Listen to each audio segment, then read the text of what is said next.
할렐루야. 2026년이 시작되고 새로운 한 주가 시작되었습니다. 먼저 2026년 모든 순간 주를 기뻐함의 은혜가 우리 모든 믿음의 동역자들에게 넘치시길 축복합니다. 오늘 우리가 함께 나눌 말씀의 제목은 분별하라. 분별하라라는 말씀의 제목으로 오늘 본문 1절에 나오는 말씀 그대로입니다. 사전적인 의미로 분별하다라는 뜻은 무엇을 올바로 헤아려 알거나 무엇이 무엇과 서로 다르다는 것을 헤아린다라는 뜻이라고 합니다.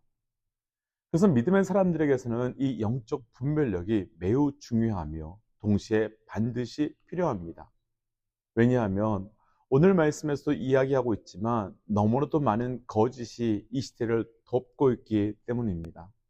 더구나 이 시대는 가짜와 거짓이 오히려 진짜와 진리 같아 보여서 더 우리의 믿음의 사람들을 혼란스럽고 힘들게 하고 있습니다.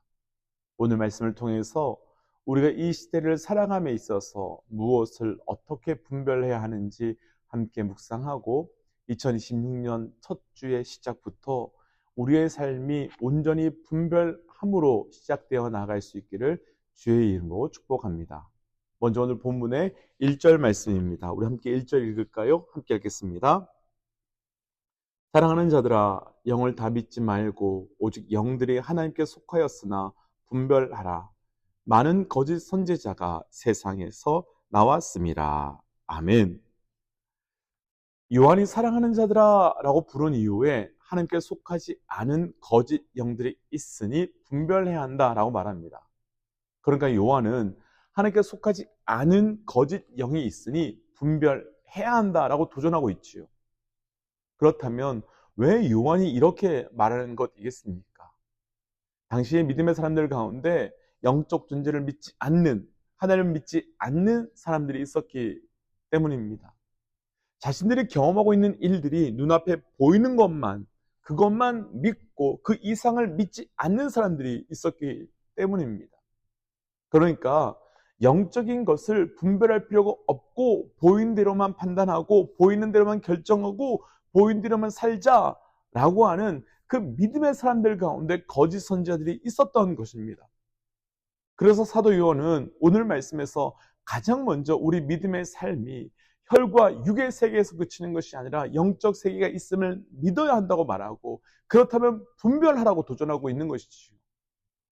이것이 우리 믿음의 삶에서 아주 중요한 이유가 있습니다. 만일 영적 세계가 없다면 보이는 대로 생각할 수 있습니다.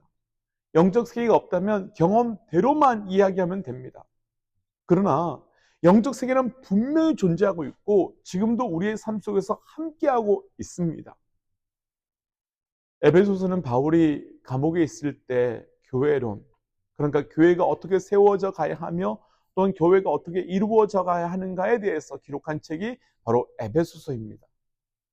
그런데 에베소서 마지막 6장 그 마지막 부분에서 바울은 분명하고도 명확하게 말합니다. 우리의 씨름은 혈과 육을 상대하는 것이 아니라 통치자들과 권세와 어둠과 세상의 주권자들과 하늘에 있는 악의 영들을 상대하는 것이다.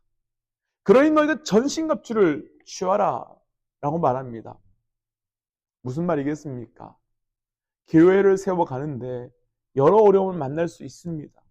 그 어려움은 현실적인 어려움, 곧 눈앞에 보이는 사람, 눈앞에 보이는 현실, 눈앞에 보이는 재정, 눈앞에 보이는 그 여러 문제들일 수 있습니다. 그러나 그것이 그 문제에서 끝나는 것이 아니라 실제적으로는 눈에 보이지 않는 영적 공격임을 보고, 그러니까 너희가 보이지 않는 영적 존재를 상대하기 위해서는 반드시 영적 갑주를 취하고 분별하고 이겨내야 된다라고 말하고 있는 것이지요. 먼저 말씀을 통해서 우리 모든 믿음의 동역자들에게 그대로 도전하기는, 우리가 현실에서 살아가고 있지만 우리 삶이 보이는 것을 넘어서 보이지 않는 영적 세계가 있음을 분명히 알고 분별함으로 살아가시기를 도전합니다.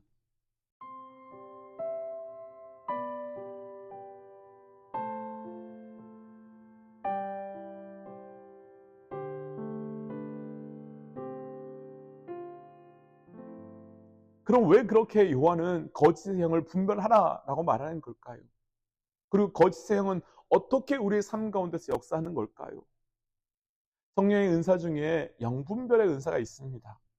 고린도전서 12장에 보면 어떤 사람의 말과 행동, 어떤 영의 영향을 받고 있는지를 즉각적으로 분별할 수 있는 영분별의 은사가 있다고 나오지요. 왜 하나님은 우리에게 이 능력을 성령의 은사로 주시는 걸까요? 여러 가지 이유가 있겠지만 가장 본질적으로는 그것이 우리에게 너무나도 중요하고 너무나도 필요하기 때문이겠죠.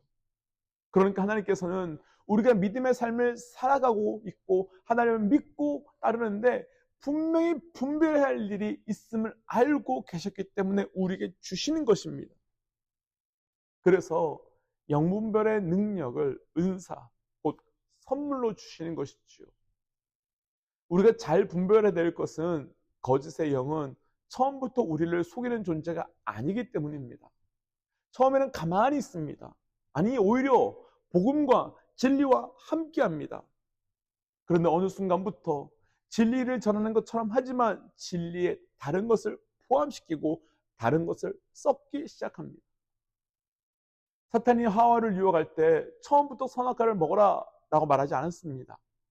하나님이 참으로 동산에 모든 나무의 실과를 먹지 말라고 했느냐? 라고 말합니다. 언뜻 들으면 맞는 말 같지만 그런데 이 메시지에는 반감과 의심을 심어 놓았습니다. 왜냐하면 참으로라고 하는 단어가 하나님을 의심하게 만드는 출발이 되기 때문입니다. 마치 어떤 사람이 새로운 회사에 취직해서 열심히 일하면서 행복하게 회사를 다니고 있는데 정말 그거 행복한 거야? 정말 그게 행복하게 사는 거야? 라고 말하면서 너가 다니는 회사 사장은 너보다 훨씬 좋은 차에 좋은 집에서 살고 있는데 그런데도 너가 행복하다고?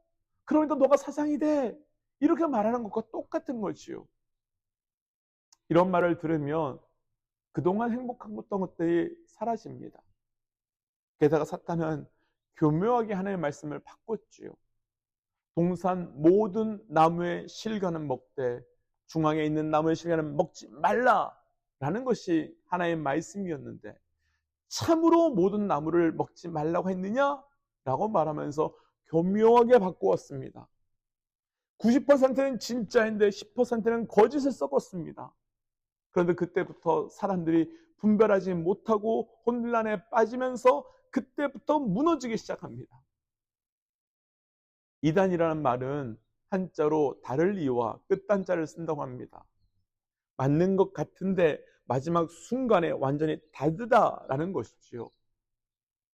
사이비들은 겉으로는 정통 교리를 말하는 것 같지만 결정적인 순간에 자기를 이야기하고 자기를 증명합니다.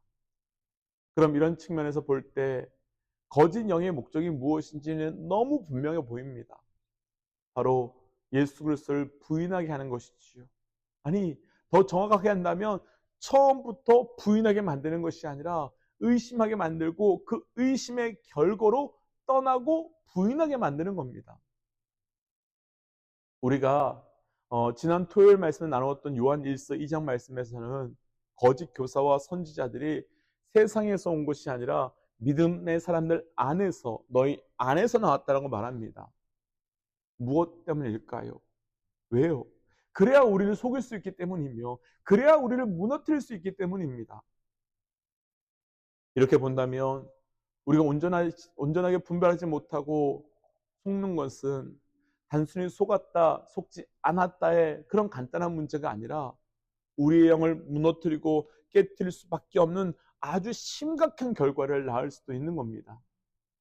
사랑하는 믿음의 동역자 여러분, 요한의 부탁, 영을 다 믿지 말고 분별하라고 하는 이 부탁을 무겁게 받아들이시고 그래서 우리도 마지막 끝까지 그 믿음을 지켜갈 수 있는 영적 은혜가, 영적 결단이 우리 2026년 한 해 동안 가득하시기를 주의 이름으로 도전합니다. 함께 기도하겠습니다. 하나님, 온전한 것을 분별하며 살고 싶습니다. 온전한 것을 분별하기 원합니다. 철저히 우리에게 분별할 수 있는 은혜를 허락하여 주셔서 거짓과 진리를, 가짜와 진짜를 분별하고 하나님께서 진리와 진짜를 따라 살아가는 우리의 삶이 될 수 있도록 은혜 허락하여 주시옵소서. 이 모든 말씀 예수님 이름으로 기도하였습니다. 아멘. 믿음의 동역자 여러분, 잘 분별하셔야 됩니다. 아니, 그 분별의 은혜를 구하셔서, 분별의 영을 구하셔서 그 은혜로 사셔야 합니다.